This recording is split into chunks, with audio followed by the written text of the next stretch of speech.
2026년 2월 28일 미국과 이스라엘의 합동 군사작전으로 이란을 공격하기 시작하면서 시작된 이번 전쟁, 처음에는 일주일 내로 끝날 것 같다라고 얘기했지만 벌써 두 달이 넘어가면서 전쟁은 끝나지를 않고 휴전만 한 지금 상태이죠. 트럼프 대통령은 해방 프로젝트라는 이름으로 호르무즈 해협을 무력으로 열겠다고 하고, 이란은 뭔 소리냐, 우리는 맞겠다, 지나가면 쏜다, 이런 분위기입니다. 긴장감이 계속 높아져 가고 있는 상황인데, 전쟁이 이렇게 오래 가다 보니까 전 세계가 미국과 이스라엘을 비난하기 시작했습니다. 게다가 우리나라는 호르무즈 해협이 봉쇄되면서 그 안에, 페르시아 안에 갇혀 있는 유조선들, 화물선들 기름을 싣고 빠져나오지 못하니까, 얼마 전엔 또 우리나라 화물선이 피격인지 사고인지 뭔지는 잘 모르겠지만 트럼프 대통령이 분명히 피격이라고 얘기를 했죠.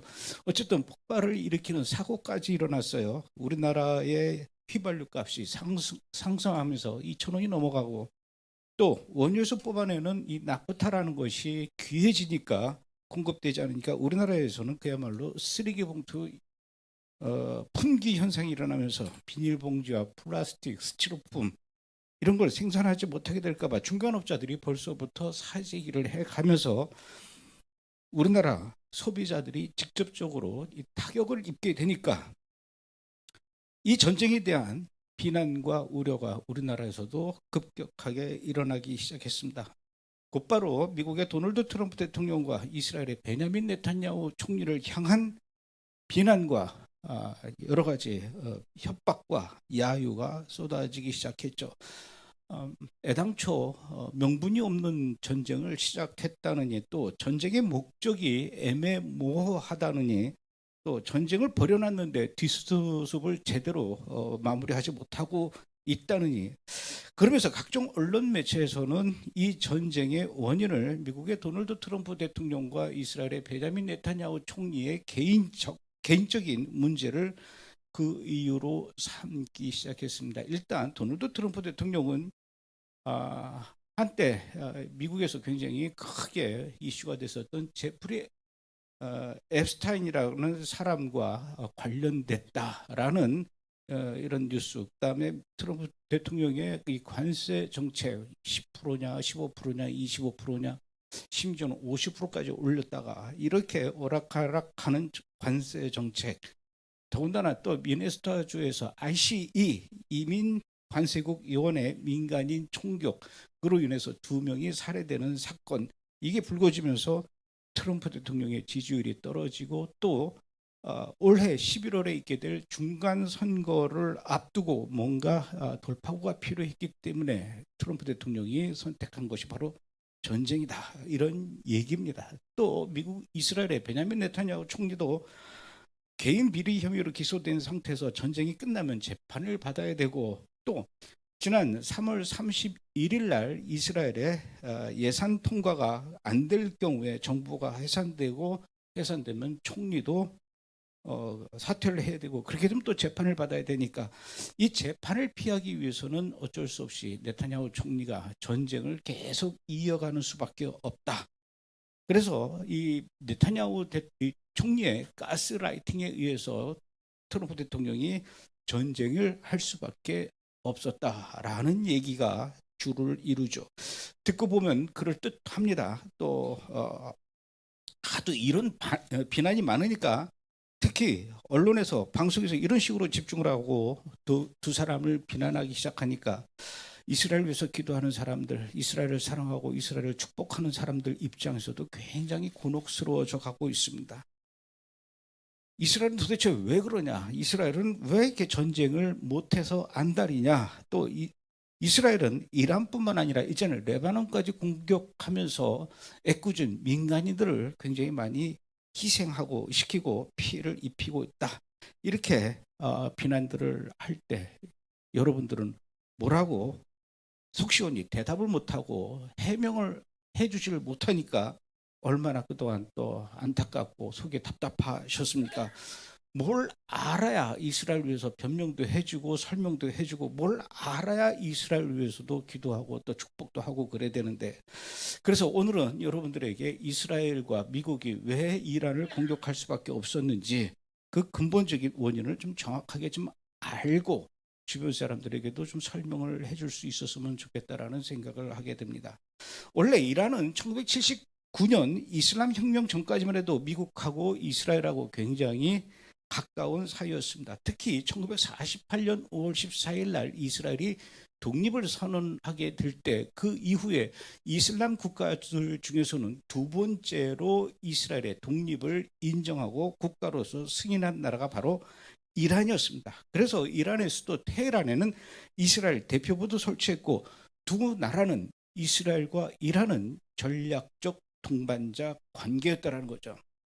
그럴 수밖에 없는 것이 이스라엘은 독립하자마자 주변 아랍 국가들, 레바논, 시리아, 이라크, 요르단, 이집트 이런 주변 아랍 국가들로부터 심하게 공격을 받고 있는 상태다 보니까 비아랍 국가, 예를 들어서 터키라든가 이란이라든가 에티오피아 같은 나라들과 이스라엘은 손을 잡을 수밖에 없었습니다. 그래서 이스라엘하고 이란하고는 굉장히 가까울 수밖에 없었다는 얘기죠. 특히 이란은 이스라엘에게 안정적으로 석유를 공급해 왔고 1967년 6.1 전쟁 이후에 수에즈 운하가 막히면서 이란의 석유를 홍해까지 끌고 와서 지중해로 보내는 이 송유관을 이스라엘과 이란이 50대 50으로 공동 투자해서 운영을 했다는 얘기죠. 이게 EAPC라고 해서 에일랏 아시켈론 파이프라인 컴퍼니라는 회사를 공동 운영할 정도였습니다. 이거는 이란에서 가져온 이 기름을 에일랏에서 시작되는 이 송유관을 통해서 약 250km, 254km의 송유관을 타고 아시켈론으로 올라가서 여기에서 지중해를 통해 유럽으로 빠져나가는 이 루트를 이스라엘하고 이란하고 공동 운영했다라는 것이죠. 이 루트를 통해서 이스라엘은 이란으로부터 안정적인 원유를 공급받을 수 있었고 또 이스라엘은 가만히 앉아서 통과세로 돈을 벌 수 있게 되었고 또 이란은 이스라엘하고 얼마나 또 가까웠냐면 이란의 비밀 경찰 이 사바크라고 있었는데 이 사바크라는 비밀 경찰들이 이스라엘 가서 모사드로부터 훈련까지 받고 올 정도로, 그리고 심지어는 이스라엘의 무기를 이란에 팔고 이스라엘의 미사일 기술을 이란에 도입하는 일명 꽃 프로젝트라는 것까지도 군사 비밀 프로젝트를 진행할 정도로 이스라엘과 이란은 아주 끈끈한 관계였다는 얘기죠. 뗄래야 뗄 수가 없는 그런 관계였습니다. 하지만 이것도 1979년 2월 1일 이전까지 얘기고 오랜 세월 동안 약 15년 동안 해외에서 망명 생활하던 이란의 그 최고 종교 지도자인 아야톨라 루훌라 호메니라는 사람이 프랑스에서 이란으로 귀국하면서부터 돌아오면서부터 이때부터 이란은 이슬람 공화국으로 변신하게 됐고 이때부터 이슬람 시아파의 종말론 교리로 이란이라는 나라를 운영하는 이슬람 시아파의 종말론 교리가 곧 이란 나라의 국가 정책이 되는 이런 상황으로 뒤바뀌었다는 얘기죠. 자, 이슬람 시아파의 종말론 교리는 과연 뭐냐? 원래 이슬람 종교를 맨 처음 창시한 무하마드가 살아있을 때 뭐라고 예언을 했냐면요. 나의 뒤를 이어서 12명의 제자, 이 12명의 제자는 이맘이라고 하는데 12명의 제자가 나오게 되는데 특히 그 맨 마지막에 12번째 이맘은 대미를 장식하는 구세주적인 의미를 갖고 있다. 그래서 무함마드가 죽고 난 이후에 그 뒤에 이 육신적인 후계자가 예언자의 역할을 이어받아서 2대, 3대, 4대 이렇게 쭉 내려오다가 11대가 되고 이제 11대에 의해서 12대가 나오면은 그 마지막 이맘, 이 마지막 이맘을 마흐디라고 하는데 이렇게 되면 이제 이슬람 시아파에서는 종말이다라고 얘기를 한다라고 해요. 그런데 12대 이맘이 나오기 전에 11대 이맘이 암살을 당합니다. 암살을 당해서 죽었을 당시에 이미 12대 이맘 아들이 태어난 상태였어요. 이때 나이가 5살이었는데 5살짜리 12대 이맘이 곧 이 시아파 무슬림들, 이 지구를, 인류를 구원해 줘야 되는데 또 암살당할지 모른다라는 두려움 때문에 5살짜리 이 아이 12번째 이맘을 어디론가 숨겨버립니다. 그리고 지금까지 나타나고 있지 않죠. 그러나 이 이슬람 시아파 무슬림들은 그 12번째 이맘 5살 때 사라졌던 그 아이는 지금 죽지 않았고 어딘가에 살아있으며 곧 우리가 마지막 때가 되면 그 12번째 이맘이 나타나게 될 것이다 라는 그런 믿음을 갖고 있는 것이 바로 이슬람 시아파의 교리인데, 이 12번째 이맘 어딘가에 지금 있을 거라고 믿고 있어요. 그가 오기 직전에 이 세상은 압제와 불의가 가득한 세상으로 되어 있게 되는데, 이슬람 시아파 무슬림들은 바로 미국과 이스라엘을 그 압제와 불의의 상징으로 본다라는 것이죠. 그래서 이란은 시아파 무슬림 국가로서 12번째 이맘 마흐디의 재림을 준비하는 혁명의 기지의 역할을 해야 하며, 그래서 미국과 이스라엘 대상으로 싸우는 것은 12번째 이맘 마흐디가 오는 길을 예비하는 그 신성한 의무로 여긴다라는 것입니다. 이란의 시아파 무슬림의 종말론적 시각에서 이스라엘은 예루살렘을 불법 점령하고 있으니, 그래서 이스라엘은 지도에서 사라져야 되고 유대인들은 모두 죽어야 된다는 것이죠. 1979년부터 이란에서 이슬람 혁명이 시작되면서 이렇게 이란에서는 반이스라엘, 반미 이런 정서가 온 나라를 뒤덮기 시작했고, 그때부터 미국에게 죽음을, 이스라엘에게 죽음을 이렇게 외치고는 그 이란의 성직자 최고 지도자인 호메니에 따라서 심지어는 미국을 큰 사탄, 이스라엘을 작은 사탄이라고 지칭하면서 국민들을 선동해 나가기 시작합니다. 오죽하면 2015년 10월 26일 당시, 그때 당시 이란의 대통령이었던 아흐마디네자드라는 사람도 유엔 본부에 나가서 연설하는데 전 세계 수많은 국가 지도자들을 앞에 앉혀놓고 한다는 얘기가 이스라엘을 지도에서 지워버려야 된다. 지구상에서 이란이라는 나라가 존재하는 오직 한 가지 이유는 이스라엘을 없애버리기 위해서 이란이 존재하는 것이다 라고 얘기를 할 정도니, 호메이니는 죽고 그 뒤에 자리를 이어받은, 얼마 전에 죽었죠, 하메네이라는 제2대 성직자도 역시 2018년 6월 트위터를 통해서 이스라엘은 서아시아 지역의 악성 암덩어리며 반드시 제거되고 근절돼야 된다 이렇게 얘기를 했습니다. 이걸 트위터에다 썼어요. 이란에게 미국과 이스라엘은 단순한 외교적 적국이 아니라 종말의 때에 그들이 생각하는 그 마지막 때에 반드시 극복해야 할 거대한 악이 바로 이스라엘과 미국이라는 얘기죠. 그래서 이란은 구세주 마흐디가 오기 전에 반드시 이스라엘과 미국을 지구상에서 없애야 하는 나라가 바로 이란이 되었다라는 것입니다. 겉으로 보기에 이란에게 이스라엘은 얼마든지 쉽게 없애버릴 수 있을 것 같은, 별로 큰 상대가 되지 못할 것 같은 그런 나라일 수도 있습니다. 뭐 맘만 먹으면 없애버릴 수 있을 것 같지만 인구를 비교해도요, 이란은 9천만 명이 넘죠. 이스라엘은 이제 겨우 900만 명을 넘겼습니다.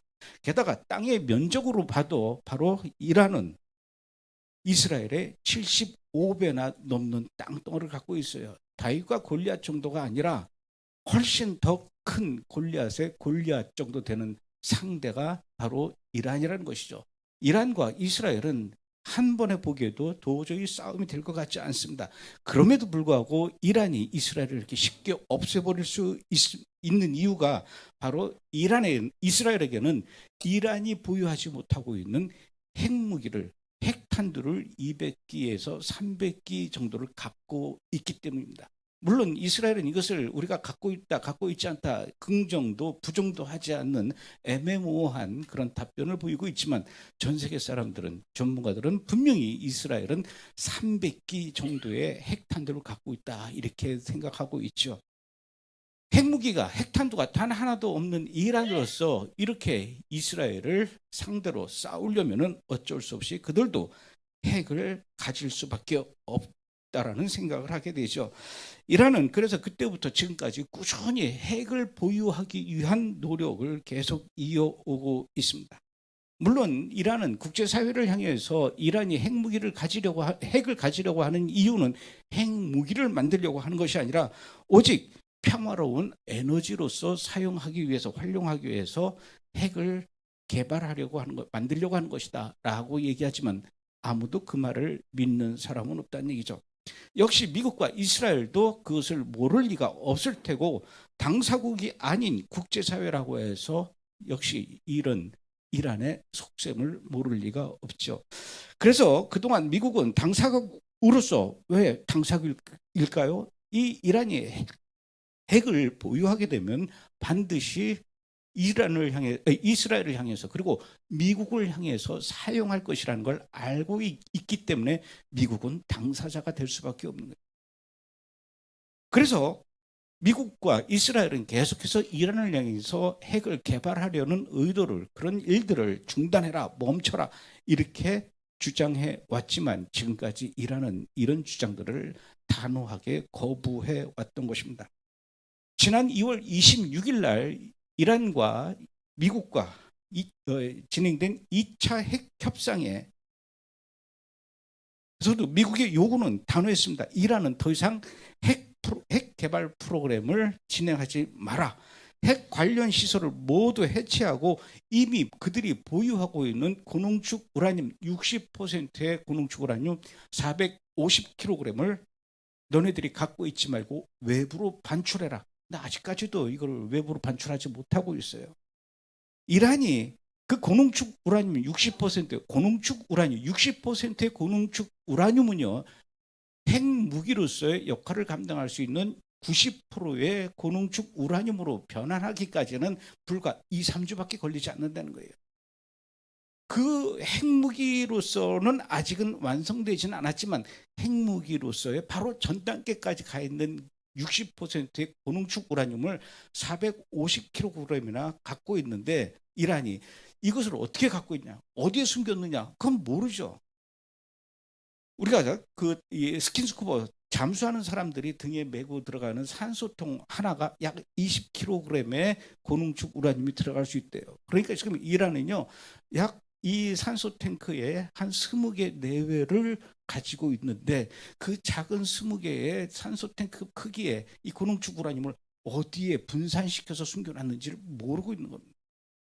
알고 있는데 천천히 찾으려고 하는 건지 잘 모르겠지만 어쨌든 이란은 우리는 그 고농축 우라늄 60%의 고농축 우라늄 절대로 너희들에게 줄 수 없다.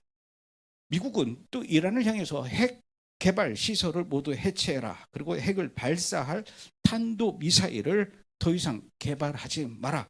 그리고 제일 중요한 거죠. 이란은 헤즈볼라와 하마스와 후티 반군 등 이런 대리 세력을 더 이상 지원하지 말아라. 이게 미국이 이란을 향해서 요청했던 협상 내용입니다. 그러나 이란은 이 모든 것들을 단 하나도 수용하지 않고 요거는 한번 얘기를 좀 해보자 라는 게 없이 우리는 핵 프로그램 해체를 거부한다. 이건 우리의 권리다. 우리의 주권이다. 왜 너네가 하라 마라 하느냐. 모든 우라늄 농축 중단도 너네가 하라 마라 이런 얘기 하지 마라. 우리는 계속해서 농축 우라늄을 만들어낼 것이다. 현재 60%의 고농축 우라늄도 역시 외부로 우리는 줄 수 없다. 라고 단호하게 거절을 했습니다. 심지어는 거절한 것뿐만 아니라 뭐라고까지 얘기했냐면 미국 대표단 앞에서 우리는 이미 11개의 핵탄두를 만들 수 있는 우라늄을 갖고 있다라고 미국 측을 향해서 압박을 했습니다. 이게 지난 2월 26일 날 상황이었습니다. 그러니 미국은 이란과는 더 이상 대화가 되지 않는다라고 판단했고 그 다음 날인 2월 28일 오전에 이란의 수도 테헤란을 향해서 미사일을 쏟아붓기 시작한 겁니다. 이때 당시에도 그렇고 지금도 그렇고 미국의 도널드 트럼프 대통령은 전쟁의 목적에 대해서 아주 단호하고 명쾌하게 심플하게 얘기합니다. 매우 간단하다. 그들은 핵 연구를 중단할 의사가 없었고 핵을 보유하지 않겠다고 말할 의지가 없었다. 이겁니다. 이래도 전쟁의 목적이 애매모호하고 명분이 없는 전쟁이라고 이야기할 수 있겠습니까? 트럼프 대통령은요, 2월 28일 이후부터 지금까지 이렇게 우리가 이란을 향해서 공격하는 이유는 오직 핵 때문이다. 그들은 핵을 가져서는 안 된다라고 이렇게 누차 설명을 했음에도 불구하고 왜 우리나라에서는 애매모호한 명분이라고 그러고 목적이 없는 전쟁이다라고 얘기를 하는 줄 모르겠어요. 따라서 이번 전쟁을 미국의 도널드 트럼프 대통령이나 베냐민 네타냐후 총리의 개인적 비리를 감추기 위해서, 그것을 모면하기 위해서 벌이는 전쟁이다. 트럼프가 네타냐후 총리의 가스라이팅, 설득을 당해서, 심지어는 어떤 뉴스에서는 네타냐후 총리하고 트럼프하고 이렇게 은밀하게 얘기하는 장면을 캡처해서 뭐라고 자막을 넣냐면 악마의 속삭임이라고까지 했어요. 마지막 때에 이스라엘과 미국을 없애버리려는 이슬람 시아파들과 벌이는 이 엄청난 영적 전쟁의 의미를 아주 폄하하기 위한 그런 발언들일 뿐이죠. 이란의 핵 문제는 단순히 어느 나라의 무력 증강을 의미하는 게 아니라 이번 전쟁은 이란이 강해지는 것을 막겠다는 것이 아니라 마지막 때에 이슬람 시아파의 영이 하나님의 선택받은 백성, 하나님의 눈동자 이스라엘과 미국을 괴멸시키려는 이 사탄의 전략, 전 세계를 결국은 이슬람 시아파로 정복하고 물들이려는 계획을 저지하기 위한 그런 싸움이란 얘기죠. 그런데도 전 세계가 이스라엘과 미국을 비난하는데 한국도 여기에 또 빠질 수가 없죠. 우리나라는 그동안 이스라엘과 유대인에 대해서 이렇게까지 분노할 이유가 손톱만치도 없었던 나라였습니다. 그런데 유난히 2026년 들어서 대한민국이 온통 민족적으로, 집단적으로, 광적으로 반이스라엘, 반유대주의 국가가 되었다는 것입니다. 이젠 이스라엘 선교 전문 방송 브레드 TV에는 다윗의 별 로고가 들어가 있습니다. 우리가 이스라엘 선교 전문 방송 브레드 TV입니다 라는 말을 외부 사람들에게 할 수 없을 만큼 나는 이스라엘 편입니다. 나는 이스라엘 사랑하고 축복합니다. 이런 이야기하면 정신 나간 사람이고, 그렇게 얘기하는 사람들은 반사회적이고 반상식적이고 반이성적이고 반신앙적인 사람이 되어버린, 이게 지금 대한민국의 현실이 되어버렸다는 것이죠. 이스라엘을 향한 비난은 남자 여자 가리지 않습니다. 정치적으로도요, 보수 진보 다 가리지 않습니다. 양쪽 다 이스라엘 비난합니다. 여당도 마찬가지고 야당도 마찬가지고 남녀 노소 종교를 가리지 않고 잇달린 사람들이라면 죄다 이스라엘을 욕하기 바쁩니다. 방송이, 우리나라 방송이 어느 정도인지 여러분들께 좀 보여드릴게요. 우선 JTBC부터 봅시다. JTBC 뉴스 이 썸네일을 보면 이스라엘 학살 가해자, 전쟁 배후는 이스라엘, 아까 얘기했죠. 미국이 이스라엘에 네타냐후 총리로부터 가스라이팅을 당해서 전쟁을 했다. 전쟁 범죄, 서방도 외면, 이스라엘 만행, 재판 피하려고, 이거 봐요. 베냐민 네타냐후 얘기하는 겁니다. 재판 피하려고 남의 나라 폭격, 이스라엘 군인들 이단 성폭력, 팔레스타인 여성 눈물의 조혼, 이주, 팔레스타인 여성들이 조혼하는 게 이스라엘 군인들이 성폭력을 해서 그렇대요. 이걸 이렇게 일반화시킬 수 있는 얘기입니까? 우리나라 방송이에요. 저도 매일 보는 뉴스, JTBC 뉴스입니다. MBC는 안 그럴 것 같아요. 유대인 학살과 다를 바 뭐 있나? 야, 이렇게까지 얘기를 합니다. 네타냐후가 곧 히틀러. 유대인들에게 절대로 해서는 안 될 말이, 비유를 해서는 절대로 안 되는 말이 히틀러입니다. 그야말로 어디다 대고 홀로코스트 얘기를 하고 어디다 대고 히틀러를 갖다 대느냐는 얘기죠. 거실 교는 이스라엘 아이들 웃음을 날렸다. 홀로코스트 지구는 이스라엘 본인들이 학살하고 있다. 학살 점령에서 약탈까지 인종 청소 최대 피해자들이 특정 민족을 굶겨 죽인다. JTBC, MBC 성향 아시죠? KBS는 괜찮을까요? 어따 대고 나치를 뒷목 잡은 이스라엘 최악의 전쟁 범죄 국가랍니다. 한국 방송이에요. 네타냐후 통제 불가, 가자 지구 병원 참극, 이스라엘 협상 작전 직전 레바논에서 학살전을 벌였다. 이스라엘 국기에 나치 표식을 아주 아웃이 대표 뉴스로 꼽았어요. JTBC, MBC, KBS 이 정도면 기독교 방송은 좀 그러지 말아야죠.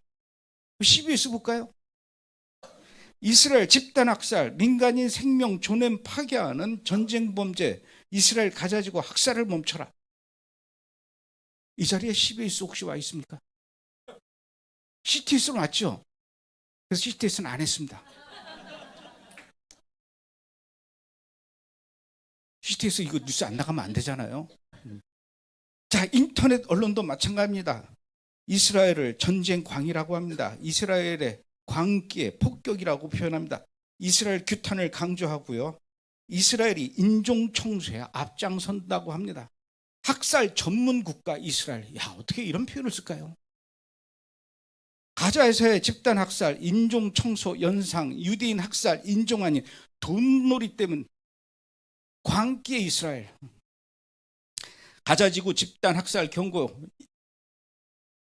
세계 각국 수반들 이스라엘 비판하고 이스라엘 침공 이번 세기 최대의 제노사이드. 왜 러시아가 우크라이나를 공격해서 그렇게 우크라이나의 많은 민간인들을 죽이는 것에 대해서는 왜 제노사이드라고 표현 안 하는지 모르겠어요. 왜 광기의 러시아라고 하고 왜 러시아를 향해서 전쟁 범죄의 국가라는 얘기를 안 하느냐고. 팔레스타인에 대한 대규모 학살 이어가는 이스라엘. 이런 기사들의 특징은요, 집단 학살, 제노사이드라는 말을 꼭 씁니다. 자주 사용해요. 민간인 피해를 강조하죠. 그러나 여러분들, 가자지구의 민간인, 레바논의 민간인, 절대로 그들은 민간이라 할 수가 없어요. 가자지구에 있는 그 민간인들이 그냥 단순한 민간인이 아니라 하마스와 다 연계되어 있는 사람들입니다. 가자지구의 그 면적이 서울시의 3분의 1밖에 안 돼요. 그 좁은 곳에 자그마치 700km의 지하 터널을 만들어 놨으면 그 지하 터널로 들어가는 입구가 전부 다 병원, 학교, 가정집, 아이들 방에서 그 지하 터널로 내려가는 입구를 만들어 놨다는 얘기예요. 그러면 그 민간인 가정집이 그렇게 하마스가 터널을 뚫을 때까지 그걸 모르고 있었을까요?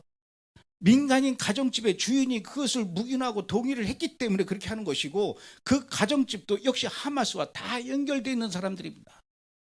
레바논의 민간인들, 여러분 뉴스에서는 민간인이라고 얘기하지만 그 사람들이 민간인인지 어떻게 알아요? 다 헤즈볼라와 하나가 됐다는 얘기입니다. 헤즈볼라는요, 1992년부터 이란에 돈을 받아서 그 레바논 남부의 모든 가정집을 새로 지어줍니다. 학교를 지어주고 병원을 지어주고, 그러고 나서 그 병원과 학교와 가정집을 그냥 순수한 의미의 병원과 학교로 사용하는 것이 아니라 헤즈볼라의 본부와 헤즈볼라의 무기창고와 헤즈볼라가 뚫어놓은 지하 그 터널로 연결되는 입구를 전부 다 가정집으로 들어간다니까요. 그러니 이스라엘 입장에서는 하늘에서 내려다봤을 때 헤즈볼라들이 가정집으로 들어가서 사라지는데 못 찾는 거예요. 자, 어디로 갑니까? 가정집으로 들어가서 아이들 방으로 들어가서 아이들 침대를 밀면은 거기가 바로 지하 터널로 내려가는 입구가 되는 거예요. 그래서 공격을 하는 겁니다. 왜 이런 배경은 얘기 안 해주고 그냥 민간인 가정집을 향해서 민간인들을 향해서 공격을 한다라는 이야기만 뉴스에 내보내느냐는 얘기죠. 나는 그 내막을 알고 있는 사람으로서 뉴스를 볼 때마다 얼마나 하루에도 아침부터 저녁까지 속이 뒤집어지는지 몰라요. 이거를 좀 알았으면 좋겠는데, 대한민국 국민들이, 이걸 대한민국 교인들이 좀 알고 이스라엘 사역자들이 알았을 때 남들이 왜 이스라엘은 멀쩡하게 잘 살고 있는 민간인 가정집을 공격해서 아이들을 죽이느냐 라고 할 때 할 말이 없잖아요. 그러게, 그 잘 모르니까 그러는 거예요.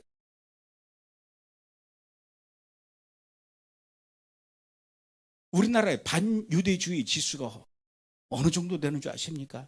미국의 ADL이라고 하는 유대인들이 만든 반유대주의를 막자라는 그런 의미의 기구가 있습니다. 2024년도에 조사한 바에 따르면 한국의 반유대주의 지수는 53%입니다.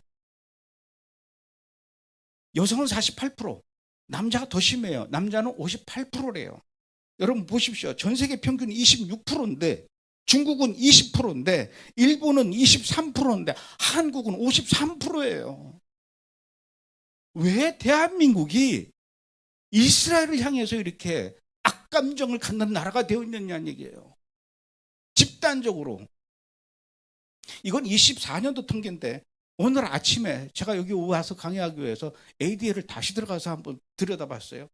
그 사이에 3%가 더 늘어났어요. 여기서 얘기하는 45%는 그래도 이스라엘이라는 이야기를 들었을 때 어떤 감정이 듭니까? 좋은 감정입니까? 라고 물어봤을 때 그나마 좋다라고 얘기한 사람들이 45%예요. 나머지 56%는 이스라엘 싫다라는 겁니다.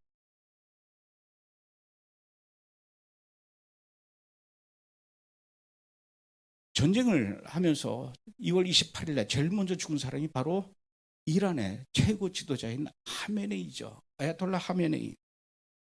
1989년부터 지금까지 이 하메네이가 얼마나 이란 국민들을 잔혹하게 살해한 이 독재자이고 대학살의 원흉인지 이런 거에 대한 뉴스는 나오질 않습니다. 2009년도 대선 부정 의혹 시위 때도 수백 명이 죽었습니다. 2019년에 휘발유 값을 기습 인상한다고 시위가 일어났는데 이때도 1,500명을 죽였습니다. 2022년에 히잡 제대로 쓰지 않았다고 마흐사 아민이라는 여성을 잡아간 뒤에 그 뒤에 정체불명의 이 시신께서 돌아왔죠. 이때 또 시위가 일어났는데 이때도 500명 이상이 끌려가서 죽었습니다. 이번에도요. 2026년에도 반정부 시위 때 3만 명이 넘게 죽었다라고 하죠. 인터넷 끊고 외부 세계와 차단된 채 5만 3천 명을 끌고 갔습니다. 그리고 그 5만 3천 명 중에 1만 명을 여러분 자국민이에요. 1만 명의 자국민의 생긴 눈을 그대로 뽑아버렸습니다. 이게 하메네이가 한 짓이에요. 사형은 또 얼마나 시켰습니까? 2021년에 314명, 2022년에 582명, 2023년에 853명, 2024년엔 975명, 2025년 작년이죠. 2200명 이상 하루 평균 6명씩 죽였습니다. 죽일 때도 저 끌고 가서 안 모이는 데서 캄캄한 데서 죽이는 게 아니라 광장에서 수많은 사람들이 보는 앞에서 높은 크레인을 세워놓고 거기다 목을 매달아놔서 숨지게 하고 그걸 모든 국민들이 지나가던 사람들이 다 지켜보게 하는 겁니다. 독재자이자 이 범죄자인 하메네이 2026년 2월 28일 날 전쟁이 시작되자마자 미국이 쏜 미사일이 테헤란에 있는 초등학교에 떨어져서 170여 명의 어린 아이들이 사망하는 일이 있었죠. 그 일로 인해서 전 세계는 이번 전쟁의 잔혹성과 미국과 이스라엘을 향한 비난을 얼마나 쏟아붓는지요. 전쟁 범죄 국가 이스라엘 악마의 축 도널드 트럼프. 그러나 그 전에 이 하메네이가 이렇게 끔찍하게 저지른 범죄 사실에 대해서 누구도 비난한 사람이 없어요. 제발 그 땅에서 알라의 이름으로 벌어지는 이 끔찍한 독재자 히틀러보다 더 잔인한 독재자 하메네이 만행에 대해서 분노한 사람, 분노한 국가, 분노한 언론이 도대체 있었냐는 얘기죠. 단지 기름값 때문에, 쓰레기 봉투 구할 수 없다라는 이유 때문에 이스라엘과 미국만 비난하고 있을 뿐이죠. 제3자인 제가 이렇게 답답한데 이란 사람들은 이런 상황이 또 얼마나 답답하겠습니까? 이란 여인이 한번 이야기하는 얘기를 들어보겠습니다. 지난 28일 미국이 이란 핵무기 개발 차단을 목적으로 폭격을 시작했습니다. 이에 이란의 하메네이 지지자들이 미국의 폭격을 멈추라는 시위를 벌이고 있는 가운데 한 이란 여성의 절규가 울려 퍼졌습니다.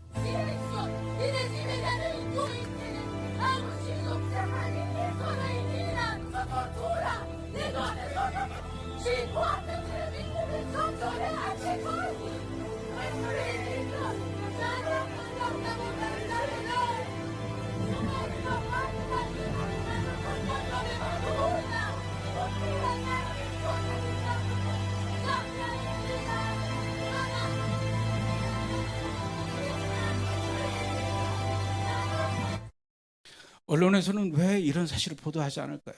그러면서 이스라엘과 미국만 비난합니다. 한국 교회에서는 왜 이란에 이렇게 숨어 있는 기독교인들에 대해서는 얘기하지 않는 걸까요? 이란에는 약 130만 명의 기독교인들이 아직도 지하에서 숨어서 예배를 드리고 신앙생활을 한다고 하죠. 그런 것도 모르면서 단지 하나님은 전쟁을 싫어하신다. 하나님은 이 전쟁을 원하지 않는다.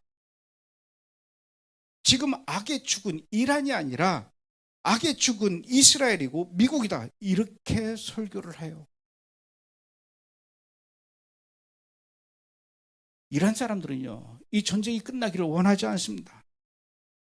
이란 사람들은 이 전쟁으로 다시 태어나기를 원하는 겁니다. 독재자는 물러나야 되고 독재 권력을 무너뜨리고 그곳에서 다시 그 옛날 미국과 이스라엘하고 사이좋게 지내면서 서로 협력하면서 어깨를 나란히 하며 형제처럼 지내던 그때 그 시절 이란으로 다시 돌아가야 한다라고 외치고 있습니다. 이란을 파괴하자라는 것이 아니에요. 이란을 잡고 있는 이슬람의 이슬람 정권이 무너져야 한다는 것입니다. 그들은 남겨놓으면 다시 핵을 만들 것이고 꺼져가지 않는 그 작은 불빛이라도 다시 살려서 그들은 핵을 다시 만든다는 것입니다. 그리고 만든 그 핵을 이용해서 이스라엘과 미국을 향해서 반드시 겨눌 날이 오게 될 것이라는 것입니다.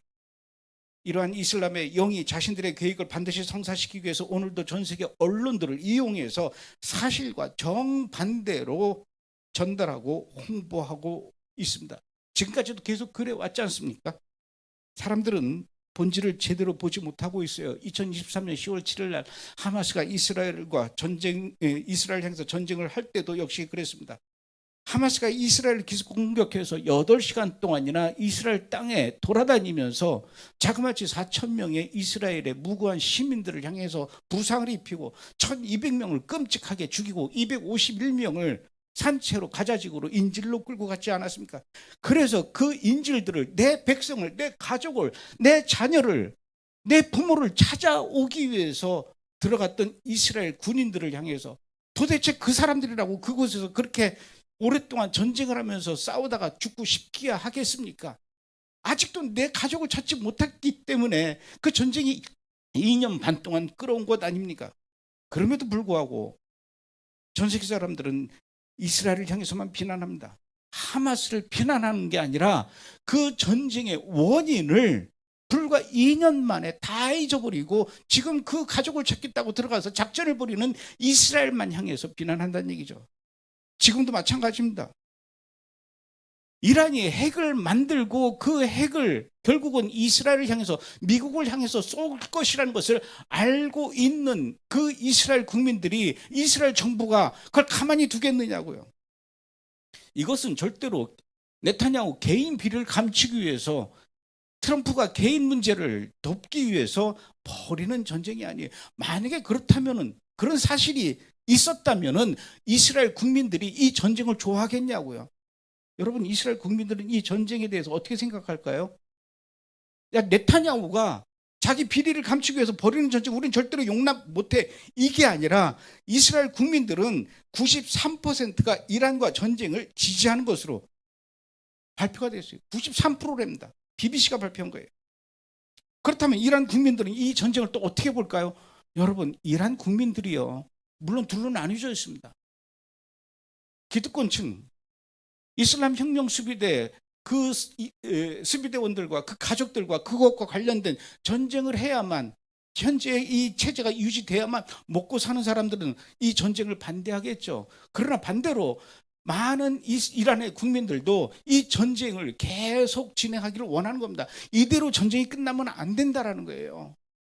저는 얼마 전에 이란 사람하고 인터뷰를 했어요. 그 사람이 뭐라고 얘기했냐면, 그들은 아침마다 눈을 떴을 때 폭격 소리가 들리지 않으면 불안에 똠답니다. 왜? 전쟁이 이대로 끝나버리는 건가? 전쟁이 이렇게 끝나면 안 되는데 라는 게 지금 이란 국민들의 심정이라는 거예요. 한번 보겠습니다. 12일간 전쟁이 한번 있었지 않았습니까? 이스라엘이 이란을 공격하는 12일간 공격하는 그런 전쟁이 있었죠. 근데 그때에 이란 국민들이 뭐를 보게 되냐면은 이스라엘이 너무너무 정확하게 때려야 할 곳만 때린다는 걸 알게 된 거예요. 즉 무슨 이야기냐면요. 한 건물에 보면은 위층은 다 부셔졌는데 이 폭탄 쪽에서 다 부셔졌는데도 불구하고 아래층은 불이 켜 있어요. 창문이 하나도 안 부셔졌어요. 그러니까 얼마나 정확하게 되는지를 이란 국민들이 그걸 보게 된 거예요. 그래서 비비라면은 이스라엘이라면은 미국이라면은 우리 국민 편에 서서 정부 쪽을 공격을 해서 정부 쪽 사람들을 좀 없애고 우리가 우리나라를 되찾을 수 있겠구나 하는 판단이 쓰게 된 거예요. 그래서 그때부터 이제 이스라엘 편 쓰게 되고 미국 편 쓰게 되면서 계속 뭐 트위터하고 뭐 이메일하고 메시지 보내면서 그렇게 도와달라고 애원을 하게 된 거예요. 그래서 국기 안 밟고 오히려 벽에 보면은 뭐 트럼프 도와주세요, 비비 도와주세요, 비비 감사해요, 트럼프 감사해 이런 문구들을 쓰고 그렇게 하기 시작을 한 거죠. 그렇기 때문에 지금 아까 말씀하시는 것처럼 이란 안에서 두 그룹이 아니냐 라고 말씀하시는데 맞습니다. 두 그룹은 맞습니다. 왜냐하면 정부 쪽 사람들은 어떤 모양으로든 간에 정부로부터 먹고 사는 사람이라면은 어쩔 수 없이 정부 편을 들어야 돼요. 그렇기 때문에 그 사람들은 미국에게 죽음, 이스라엘에게 죽음을 외칠 수밖에 없어요. 그 사람들은. 그러나 일반 국민은 다르죠. 일반 국민은 이 정권으로부터 벗어나기를 원하기 때문에 미국과 이스라엘한테 기대를 하고 있는 거죠. 그래서 오히려 지금은 아침에 사람들이 일어나서 이 공격 소리가 안 들리면요 불안해해요. 전쟁이 끝난 줄 알고? 끝난 줄 알고. 끝나는 걸 원치 않는군요. 원치 않거죠. 왜냐하면 이 정권이 완전히 무너질 때까지는 이 끝나면은 안 되기 때문에 큰일 나죠. 끝나면은. 전쟁이 여기서 멈추게 되면요. 그동안 전쟁을 계속 이어지기를 바라면서 이 정권이 무너지고 이슬람 정권이 무너지고 독재 정권이 무너지기를 바랬던 사람들은 이 상태에서 전쟁이 끝나면 어떻게 됩니까? 그들은 다 죽어요.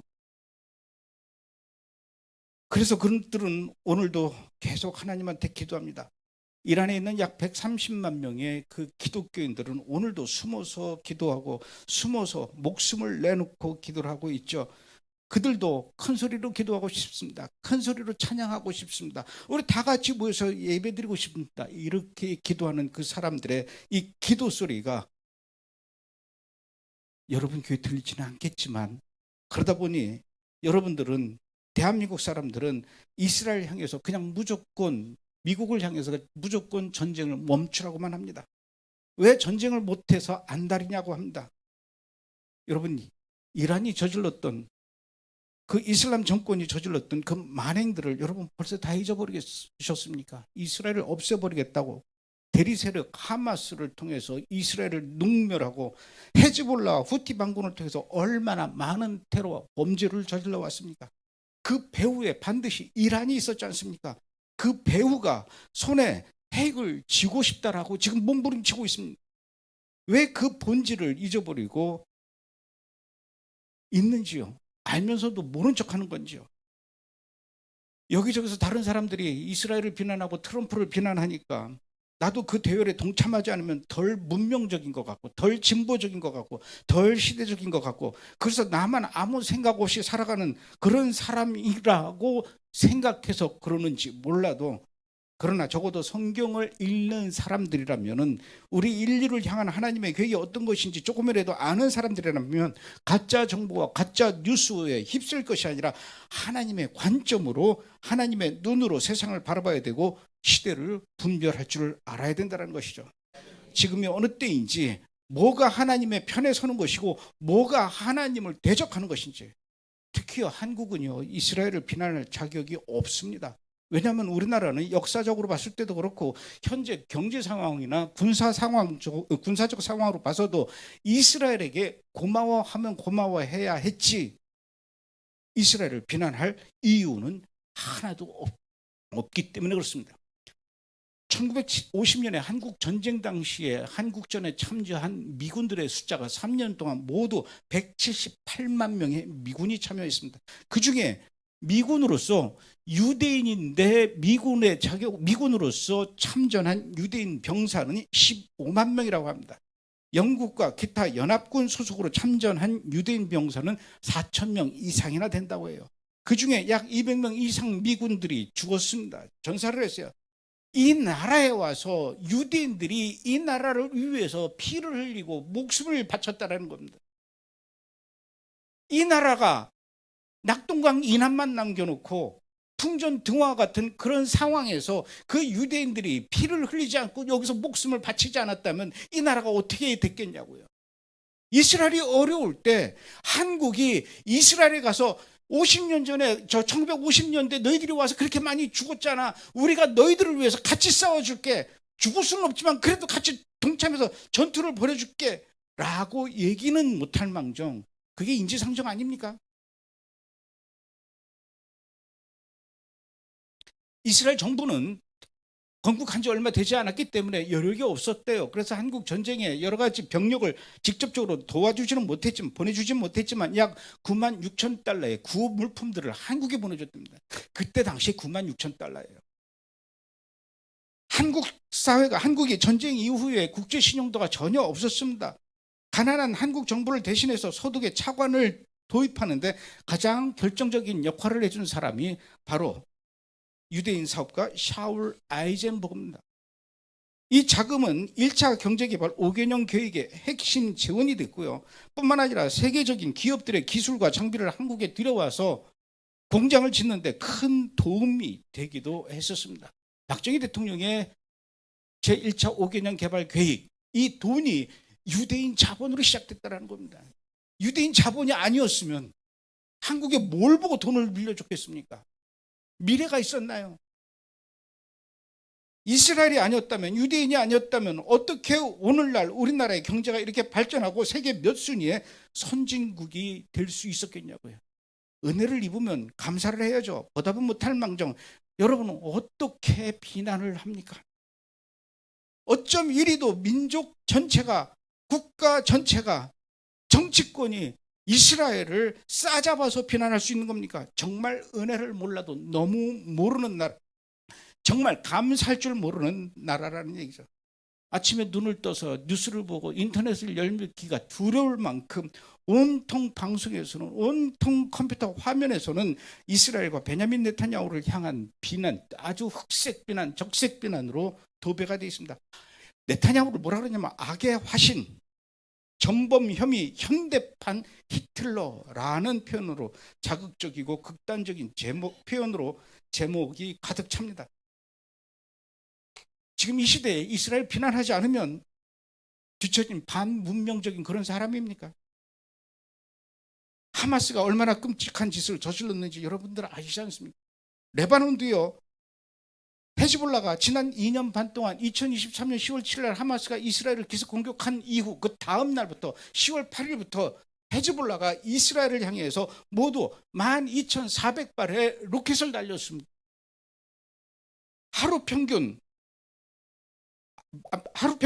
13.5발, 13발, 14발 정도를 날려보내고 제일 많이 날려보낼 때는 하루에 300발의 로켓을 이스라엘 향해서 날려보냈습니다.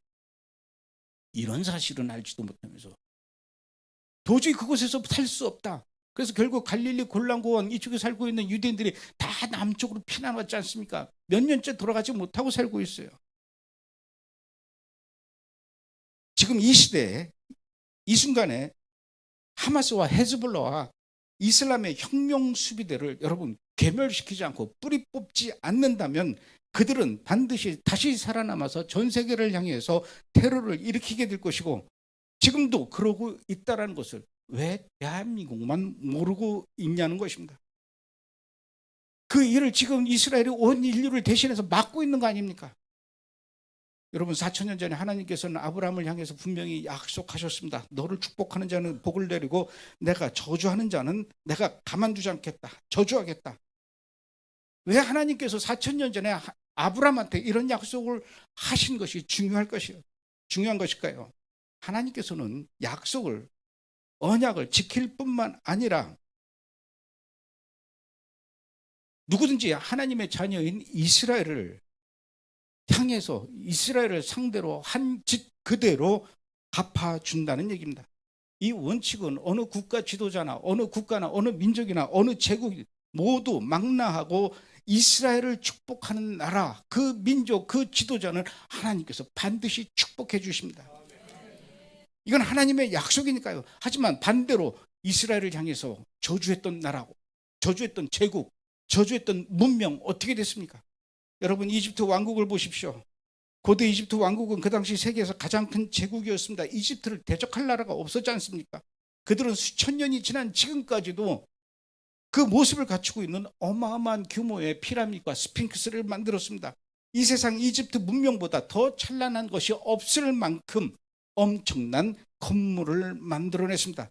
하지만 유대인들이 홍해를 건너려고 할 때 바로 이집트의 바로 군대가 그들을 모두 몰살시키려고 했습니다.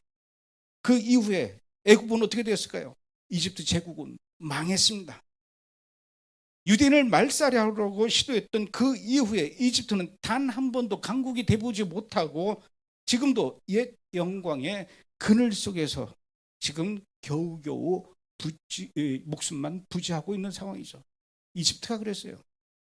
아시리아를 볼까요? 당시 가장 큰 제국이었지만 이스라엘을 공격해서 10개 부족을 끌고 갔습니다. 그 이후로 아시리아는 완전히 파괴돼서 지금은 아시리아가 어느 구석에 박혀 있는지 제대로 아는 사람도 없어요. 바벨론을 봅시다. 바벨론도 역시 엄청난 문명을 갖고 있었습니다. 공중궁원은 지금까지도 많은 고고학자들 사이에서 미스테리로 남아있을 정도입니다. 하지만 바벨론의 느부갓네살은 예루살렘을 공격해서 유대인들을 포로로 잡아가고 예루살렘을 완전히 파괴해서 사람이 살 수 없는 도시로 만들었습니다. 그 뒤에 바벨론은 어떻게 됐습니까? 바벨론은 인적이 없는 도시가 돼서 늑대만 돌아다니는 그런 쓰레기통이 되었습니다. 로마를 볼까요? 로마는 이스라엘을 파괴하고 유대인들을 전 세계로 흩어놓았습니다. 그러나 그 후에 로마는 역시 파괴됐고 로마 문명도 사라졌습니다. 한때 찬란했던 로마 문명은 지금은 그저 관광 상품으로 전락했다는 것이죠. 예수님 이후에 일어난 일을 볼까요? 스페인 제국은 15세기의 거대한 제국으로 당시에 가장 강성했었습니다. 스페인은 유럽뿐만 아니라 남미까지도 점령해서 식민지로 삼을 만큼 그들의 영토와 영향력은 엄청났었습니다. 하지만 스페인 제국의 가톨릭 교부들은 종교 재판을 통해서 유대인들에게 개종을 요구하고 있고 그것을 거부하면 엄청난 숫자의 유대인들을 불에 태워 죽이고 참수했습니다. 재산을 뺏어서 내쫓았고 스페인의 유대인들은 북쪽으로 네덜란드와 영국으로 그리고 남쪽으로는 지브랄터 해협을 건너서 아프리카로 도망가서 살아야만 됐습니다. 그 후에 스페인은 또 어떻게 됐습니까? 유대인들이 쫓겨난 자리에 그 공백은 그 누구도 메울 수가 없습니다. 스페인은 그 뒤로 급격히 쇠락해졌습니다. 한국이 이제 쇠락해져갈 차례일지도 모릅니다. 영국은 스페인에서 쫓겨난 유대인을 받아들여서 대영 제국이 됐지만 1920년대 30년대 유대인들이 돌아가지 못하게 했습니다. 그 후에 심지어는 1차 세계대전 당시에는 유대인들에게 이스라엘 국가를 세워주겠다고 약속해놓고 그 약속을 지키지 않았습니다. 그 결과 어떻게 됐을까요? 대영 제국은 해가 지지 않는 그 대영 제국에 해는 저물고 지금 그 대영 제국이 이슬람 제국으로 변해가고 있습니다. 러시아는 2차 대전 중에 독일을 패배시키는데 일조했습니다. 그러나 러시아에 있던 유대인들을 얼마나 또 대학살했습니까? 러시아는 군사 강국이 되었지만 국내는 가난했습니다. 결국 소련은 망했고 나라는 산산조각이 났습니다. 그러나 미국은 달랐어요. 미국은 유대인과 이스라엘을 모든 면에서 축복했습니다. 미국은 유대인들을 받아들였을 뿐만 아니라 히틀러와도 싸웠죠. 이스라엘 독립을 도왔고 1948년 5월 14일에 이스라엘이 건국할 때 전 세계는 믿을 수 없다라는 그런 의미로 눈치만 보고 있을 때 뭔 소리야? 이거는 오래전에 하나님께서 약속하시고 예언하셨던 그 예언의 성취가 드디어 오늘날 이스라엘에서 이루어졌네. 이것은 하나님 예언의 성취고 이스라엘 건국을 독립을 우리는 승인한다. 전 세계에서 제일 먼저 이스라엘 독립을 선언한 승인한 나라가 바로 미국이었습니다. 하나님은 그런 미국을 축복하지 않을 수가 없죠. 이미 오래전에 약속하셨지 않습니까? 너를 축복하는 자 내가 축복하겠다. 신명기 28장 1절에 보면 네가 네 하나님 여호와의 말씀을 삼가 듣고 내가 오늘 네게 명령하는 그의 모든 명령을 지켜 행하면 네 하나님 너를 축복하는 자는 네 하나님 여호와께서 너를 세계 모든 민족에 뛰어나게 하실 것이야. 미국한테 하나님께서 약속하신 겁니다. 네 몸의 자녀와 네 토지와 토지의 소산과 네 짐승의 새끼와 소와 양의 새끼가 복을 받을 것이며 내 광주리와 떡 반죽 그릇이 복을 받을 것이며 이 말씀에 따라서 미국은 세계 경제 강국이 되었습니다. 너를 대적하기 위해서 일어난 적군들을 네 앞에서 패하게 하시리라. 이 말씀에 따라서 미국은 군사적으로 강국이 됐어요. 네가 많은 민족에게 구워줄지라도 너는 꾸지 아니할 것이고 미국을 향한 하나님의 축복의 말씀이었습니다. 미국은 금융 분야에서도 축복을 받았죠. 1차 대전이 끝나면서 미국은 최고의 금융 국가가 됐고 뉴욕은 금융 중심지가 되었고 주요 채권 국가가 되어서 여러 나라에 돈을 빌려주는 나라가 됐습니다. 지금 보셨던 것처럼 애굽의 바로 왕에서부터 현재 미국까지의 역사를 보면 이 원칙은 하나님의 약속은 지금도 살아서 역사하십니다. 당장은 아니더라도 이스라엘을 축복하면 하나님께서는 잊지 않고 반드시 그 약속을 지켜주신다는 얘기죠. 누구든지 이스라엘과 유대인들에게 한 일을 하나님은 하나도 잊지 않으실 겁니다. 오늘 여러분들 이스라엘 위해서 기도하는 거 하나님이 다 보고 계시고 여러분들의 명단을 이름을 하늘에 다 기록하고 있습니다. 당장 여러분들이 복을 받을 수 있지만 여러분들이 복을 못 받는다 하더라도 여러분의 자녀들이 반드시 그 축복을 이어받게 될 것입니다. 하나님께서 이미 약속을 하셨던 것이고 하나님의 약속에는 예외가 없습니다. 우리나라도 마찬가지죠. 이스라엘과 친구되는 나라 대한민국, 이스라엘과 아픔을 함께하는 나라, 이스라엘을 축복하는 나라, 우리나라가 되지 않는다면은 하나님은 우리에게도 애굽의 바로왕처럼 바벨론처럼 스페인처럼 영국처럼 축복의 그 손길을 거두어 가신다는 겁니다. 지금 이스라엘과 유대인을 보십시오. 오전에 가이코의 목사님 와서 말씀하셨지 않습니까? 유대인들은 지금 전 세계 어디에서도 환영을 받지 못하고 있습니다. 어떻게 한 민족이 이렇게 오랫동안 전 세계 모든 사람들로부터 집요하게 외면당하고 고통당할 수 있을까요? 바로 이때 우리가 그들을 위로하고 그들과 친구가 된다면 전 세계 모든 나라가 이스라엘을 비난하고 있을 때 대한민국만이 이스라엘 편이 돼서 이스라엘을 응원하고 이스라엘과 어깨를 나누며 이스라엘을 위해서 축복하는 대한민국이 된다면 여러분 하나님은 대한민국을 축복해 주실 겁니다. 너무 아쉬워요. 그게 바로 우리가 살 수 있는 길입니다. 얼마나 어렵습니까? 살아가는 게 너무나 힘들죠. 왜 그럴까요? 미래가 안 보이죠. 우리 아이들 어떻게 이 땅에서 살아갈까? 왜 그럴까요? 이스라엘을 향해서 이렇게 극도의 분노와 혐오의 마음을 갖고 이 온 국민들이 이스라엘을 비난하고 있으니 한국에 오는 유대인들이 한때는 얼마나 감사했는지 몰라요. 전 세계 돌아다니면서 내가 유대인이다, 이스라엘 국민이다 이런 말을 못하고 다닌대요. 무슨 봉변을 당할지 몰라서. 그런데 한국에 오니까 그게 아니더랍니다. 한국은 정말로 이스라엘과 유대인들을 향해서 따뜻하게 대해주는 나라 대한민국이라고 생각을 했는데 이제는 달라졌어요. 2월 28일 이후로 불과 두세 달 만에 대한민국이 철저하게 이 아시아권의 세계 평균보다도 훨씬 높은 이 반유대주의 지수를 보여주고 있지 않습니까? 여러분들은 이스라엘을 사랑하는 사람으로서 여러분들의 주위 사람들은 다 함께 이스라엘을 축복하는 것 같죠. 내 주변은 전부 다 이스라엘 편인 것 같아요. 그러나 그것뿐이에요. 그것뿐이에요. 여러분, 이런 상황에서 우리 다 같이 이스라엘 위해서 기도합시다. 이스라엘을 축복합시다. 이스라엘 위해서 중보합시다. 이렇게 전 세계적으로 왕따 당하고 있는 이스라엘을 위해서 우리가 하나님께 이스라엘을 지켜보여 주십시오. 이스라엘이여 힘을 내라. 이렇게 외치자고 함께 모여서 기도하자라고 외쳤을 때 여러분, 대한민국에 이스라엘을 사랑한다는 사람들이 구름대처럼 모여들어서 이 산마교회 이곳이 아니라 본당을 차고 넘쳐서 여러분, 우리라고 왜 방탄소년단 마냥 고향 종합체육관에서 왜 이스라엘 축복 기도회를 못하냐고요. 그런 날이 올 줄로 믿습니다.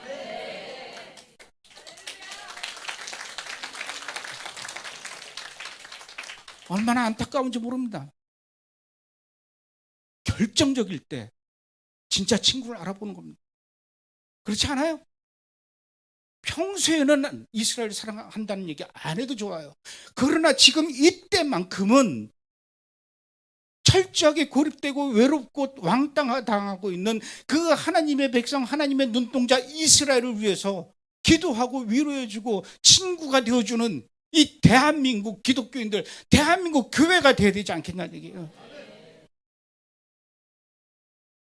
얼마나 귀한 분들입니까, 여기 와 계신 분들. 그러나 분명히 이 귀한 분들 150여 명이 이게 다가 아닙니다 라고 외치는 날이 왔으면 좋겠어요. 그게 확인되는 날이 와야 되지 않겠습니까? 150명이 아니라 1,500명이 모이고 15,000명이 모여서 여러분, 광화문 사거리를 가득 메워서 그곳에 이스라엘 국기가 펄럭거리는 그런 날이 와야 되지 않겠냐고요. 이스라엘을 축복할 때 여러분, 대한민국 국가가 온전히 회복될 것입니다. 이스라엘을 축복하는 이 나라가 되었을 때 이 사회가 온전히 회복될 것입니다. 더 이상 이 끔찍한 범죄들이 사라지고 이 말할 수 없는 이 혐오스러운 이런 일들이 대한민국 땅에서 사라지게 될 것이고, 이스라엘을 축복할 때 정말로 부끄러운 이 대한민국의 교회 모습이 이제 하나님 앞에 바로 서는 이 교회의 회복이 이루어질 것이며, 이스라엘을 축복할 때 가정도 회복되고, 이스라엘을 축복할 때 우리의 신앙과 여러분의 신앙과 여러분의 믿음도 회복될 것입니다. 왜 그럴까요? 이것은 지금도 변하지 않는 하나님의 약속이고 원칙입니다. 고맙습니다.